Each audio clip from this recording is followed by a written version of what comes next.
Hello everyone, I'm Lina. Hello, hello. 今天呢，要来介绍一本绘本，叫做《Everybody Burps》。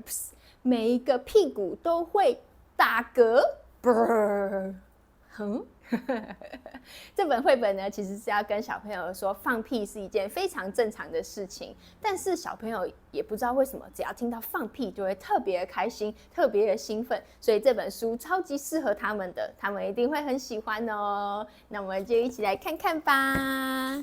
那里面介绍了很多各式各样的动物，刚好可以让小朋友学习动物的英文。他说：“哦，他放屁了 ，barp。”但是呢，不用担心，因为动物们也都会放屁哦。比如说 ，penguin pops go pop pop pop 。They are super short and sweet， 很短的声音呢 ，pop pop pop pop pop。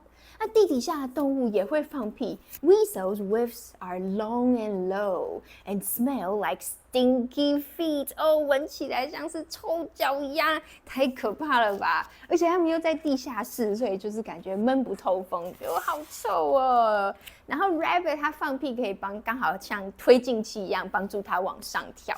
The turtle pops, the sharks Parp too。那这 Lina 很喜欢这个小小的那个猴子，他就放了一个屁，然后就说：“Oh, that was my mom。”把责任推卸在妈妈的身上。还有 Lina 最喜欢的一个呢，就是我们的树懒。他说 ：“Sloths do theirs in slow。”